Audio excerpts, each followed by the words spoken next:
जी उत्तर प्रदेश उत्तराखंड आप देख रहे हैं। रियल एस्टेट के इस कॉन्क्लेव में आओ सवारे घर का सपना में आप सभी का बहुत स्वागत है। मैं हूं आपके साथ मृदुल शर्मा।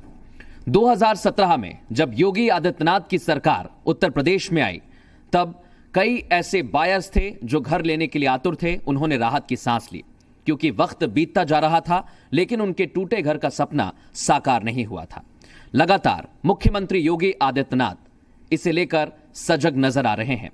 उन्होंने खुद कई सारे बायर्स की समस्या को सुना है, अथॉरिटी से बात की है और सरकार यही चाहती है कि जो लोग घर का सपना देख रहे हैं उन्हें राहत मिल सके और उनके टूटे घर का सपना पूरा हो सके। कई सारे ऐसे बिल्डर्स हैं जो अब तक घर नहीं दे पाए हैं, लेकिन कई सारे बिल्डर्स ऐसे भी हैं जिन्होंने वक्त पर अपने प्रोजेक्ट को पूरा कर घर के सपने को साकार किया है। अभी भी बहुत सारी बाधाएं हैं, बहुत सारी दिक्कतें हैं जिन्हें दूर करना है और समाधान के नए रास्ते तलाशने की बहुत ज्यादा जरूरत है। इसलिए जी उत्तर प्रदेश उत्तराखंड इस खास कार्यक्रम में यही जानेगा कि बायर्स की समस्याएं क्या हैं और बिल्डर्स किस तरह से अपने अधूरे प्रोजेक्ट्स को पूरा करेंगे और किस तरह से टूटे घर के सपने को साकार किया जाएगा और सपनों के घर को नए आयाम दिए जाएंगे। इस खास कार्यक्रम में हमारे साथ सरकार के मंत्री भी होंगे, रेरा के चीफ रहेंगे और वो बिल्डर्स मौजूद रहेंगे जिन्होंने घर का सपना साकार करने में बड़ी महत्वपूर्ण भूमिका निभाई है। सबसे पहले मैं मंच पर बुलाना चाहूंगा हमारे रीजनल हेड भीम नेगी जी को और उन बिल्डर्स को जिन्होंने सपना जो घर का देखते हैं मिडिल क्लास के लोग उनका पूरा किया है। सबसे पहले मैं पेनम इंडस्ट्री के डायरेक्टर ऋषि कात्याल को मंच पर बुलाना चाहूंगा।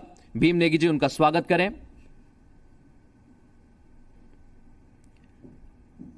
ऋषि कात्याल जी जिन्होंने घर का सपना पूरा करने में बड़ी महत्वपूर्ण भूमिका निभाई है। लगातार उन्होंने ऐसे क्षेत्र में काम किया है ताकि बिल्डर्स जिनकी समस्याएं रहती हैं वो समस्याएं आसान हो सके और रियल एस्टेट का जो सपना लगातार जो इंडस्ट्री है वो डेवलप हो सके। मंच पर अब मैं बुलाना चाहूंगा क्रीडाई के डायरेक्टर नवीन गोयल को, वो हमें ज्वाइन करें इस खास पैनल में।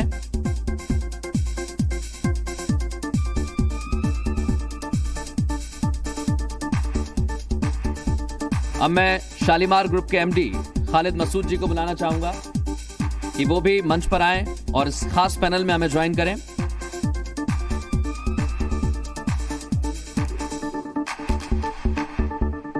अब मैं ऋषिता डेवलपर्स के एमडी सुधीर अग्रवाल को मंच पर बुलाना चाहूंगा।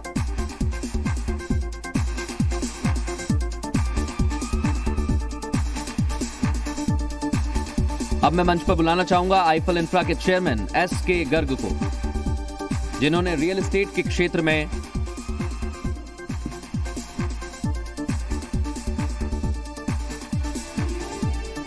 काफी काम किया है और बिल्डर और रियल एस्टेट से जुड़े लोगों की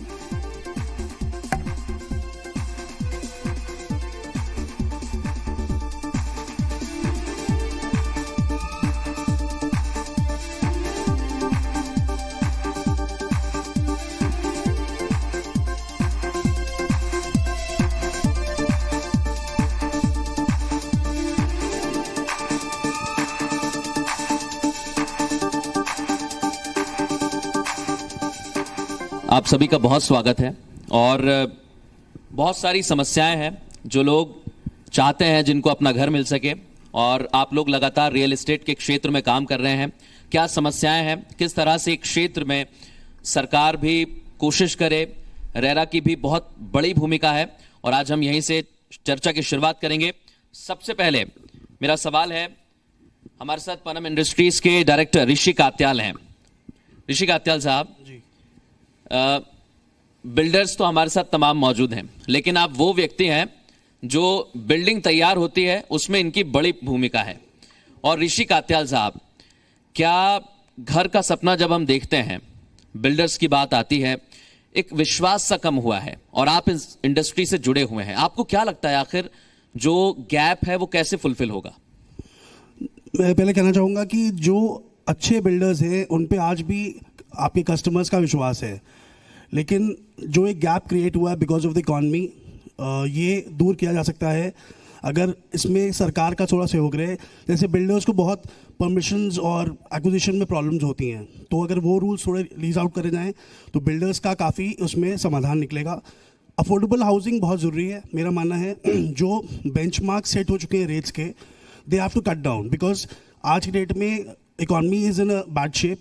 हम अगर चाहते हैं कि वापस डिमांड आए तो you have to cut down the rates and मेरे हिसाब से सरकार की एक बहुत बड़ी भूमिका रहेगी इसको करने के लिए। अब जैसे मैं कानपुर से हूँ, तो कानपुर में सबसे बड़ा प्रॉब्लम इंफ्रास्ट्रक्चर का है। वहाँ पर Kanpur is not expanding, Kanpur सिर्फ अंदर ही अंदर खड़ा हो रहा है। अगर एक नई लोकेलिटीज़ डेवलप हों, वहाँ पर अच्छा इंफ्रास्ट्रक्चर दिया जाए, तो बिल्डर्स अपने आप वहाँ पर जाके प्रमोट होंगे एंड बायर्स भी वहाँ पर आके उसको खरीदेंगे। तो इंफ्रास्ट्रक्चर बहुत ज़रूरी है, because I am from steel, I am manufacturing steel, तो मैं उसको समझता हूँ कि इंफ्रास्ट्रक्चर के बिना कुछ भी पॉसिबल नहीं है। एंड बिल्डर्स को जिस दिन सारी क्लियरेंसेस और मिलेंगी, तो I think that be done. And one more thing, builders को ब्लैक शीप की तरह देखा जा रहा है। It is not true. There are lot of good builders here whom I know by face and their names, brands also. So they're doing a fabulous job in that department and I wish them all the best. बिल्कुल यही है कि builders को जिस नज़र से देखा जा रहा है, बहुत सारे बायर्स भी हमारे साथ मौजूद हैं। और जब बिल्डर्स की बात आती है, नवीन गोयल साहब हमारे साथ मौजूद हैं। एक ऐसी चीज़ है जिसको लेकर सवाल मन में खड़ा होता है और जनता भी यही सवाल जानना चाहती है कि बिल्डर्स का जो विश्वास था वो टूट गया है कहीं ना कहीं। कैसे ये विश्वास फिर से कायम होगा, क्योंकि जनता चाहती है कि उन्हें अगर वो घर का सपना देखते हैं तो वो वक्त पर मिल जाए। ये विश्वास कैसे कायम होगा फिर से? नवीन जी।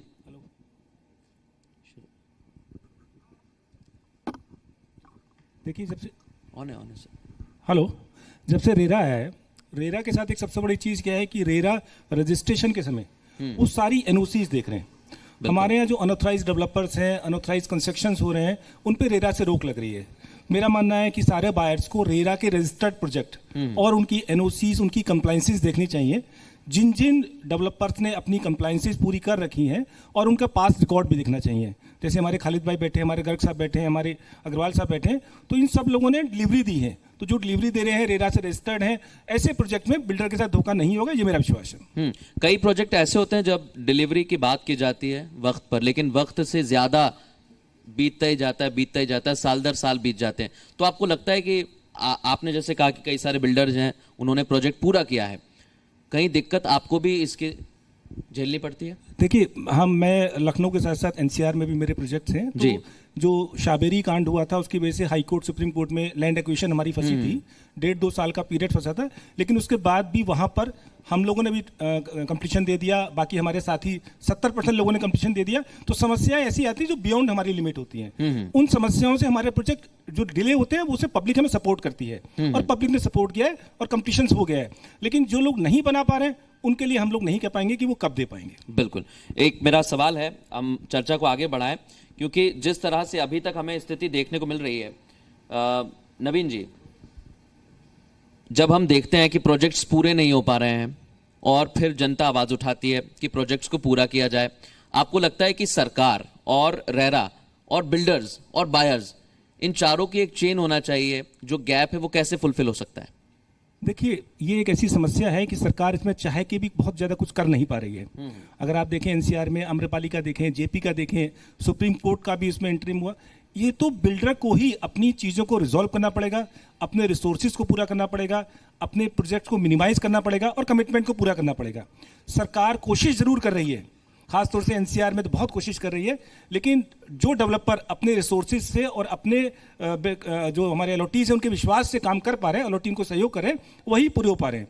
प्रयास रेरा भी कर रही है, प्रयास सरकार भी कर रही है, लेकिन अब रेरा और सरकार के लोग आएंगे, आपको अच्छे से बताएंगे। लेकिन उस प्रयास का अभी कोई बहुत अच्छा मुकाम दिखाई नहीं दे रहा है। अगर कोई ऐसी बेहतर स्कीम आई, कोई ऐसा फॉर्मूला आया जिसमें सरकार भी हमको इंडस्ट्री का दर्जा दे, सरकार हम लोग को हाउसिंग में जो हमारे लोन्स हैं बंद हो गए हैं, लोन्स में सपोर्ट करे और इंटरेस्ट कम करे एलओटीज के लिए, तो कुछ संभावना हो सकती है। लेकिन अभी सरकार की तरफ से सकारात्मक संकेत है, कोई बहुत ठोस चीज नहीं मिली है। बिल्कुल। और खालिद जी, मेरा आपसे सवाल है, क्योंकि हमने स्थिति तो देख ली है, अब आपको क्या लगता है कि जब प्रोजेक्ट्स पूरे नहीं होते हैं तो जनता का एक विश्वास तो टूटा है, लेकिन जैसा बताया है कि विश्वास एक आप लोगों ने बनाने की कोशिश की है, कायम करने की कोशिश की है। इंडस्ट्रीज जो पिछले बहुत 1 दशक हम चले जाएं 10 साल पहले जो एक बूम आया था वो अब कहीं ना कहीं कम हो गया है, इसका कारण आप क्या मानते हैं? क्या ये एक बड़ी वजह है विश्वास कम होना?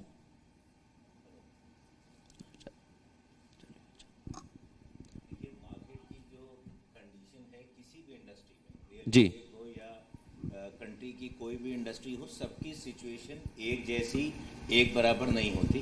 कभी बहुत मार्केट बुलिश होती है, कभी मार्केट कंपैरेटिवली डाउन होती है, बट उसमें एक अच्छे प्लेयर के और एक स्टडी प्लेयर के लिए ये मान के तो कोई आदमी बिजनेस नहीं कर सकता कि grass will always be green. आपको अच्छा वक्त भी मिलता है, आपको बुरा वक्त भी मिलता है, और आप अपने बिजनेस को और अपने मॉडल को इस तरह से प्लान करते हैं कि आप दोनों हर टाइप की सिचुएशन में सस्टेन कर सकें।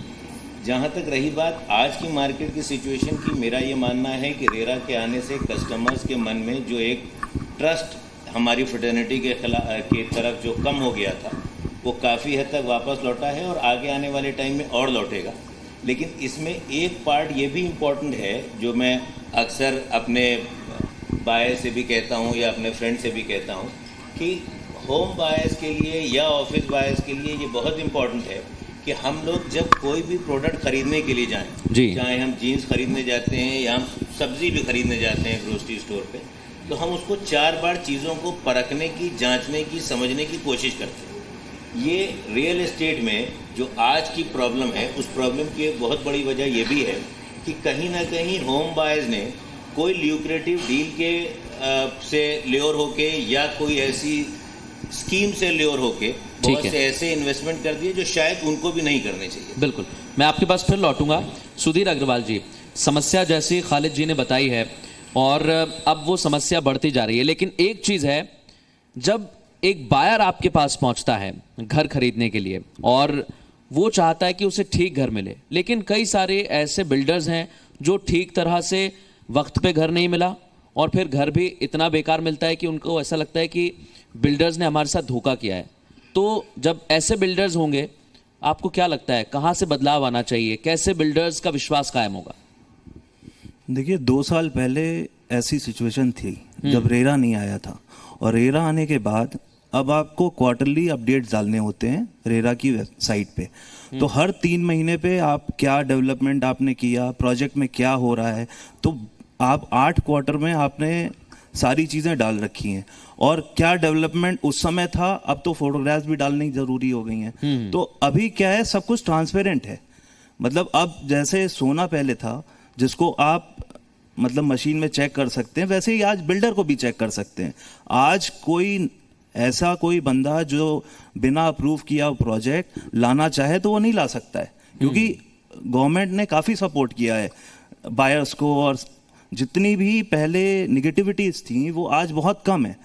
और आज मार्केट में सबको पता है कि हाँ भाई हमें किसका लेना है, किस ब्रांड में लेना है, कौन सी लोकेशन लेना है, कौन सी, मतलब बायर आज की डेट में बड़ा, मतलब कहते नहीं है दूध का जला हुआ है, अब वो छाछ भी फूक फूक पी रहा है। बिल्कुल। तो जी, यही एक बड़ी चीज है कि जिन लोगों को घर नहीं मिले वो लोग अब थोड़ा डरते हैं। और गर्ग साहब, मैं आपके पास आ रहा हूँ। आईफेल इंफ्रा के आप खुद चेयरमैन रहे हैं, आपने कंपनी को संभाला है, देख रहे हैं, लंबा समय हो गया है, लेकिन इन 2 सालों में क्या, जैसा अग्रवाल साहब बता रहे हैं, बदलाव आया है 2 सालों में?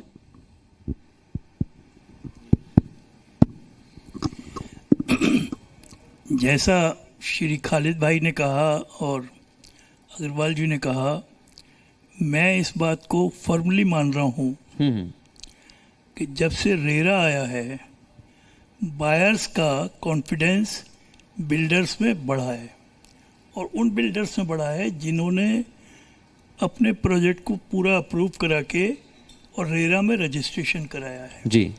लेकिन अभी छोटा सा ब्रेक ले रहे हैं। रियल एस्टेट कॉन्क्लेव आपको लगातार दिखाते रहेंगे।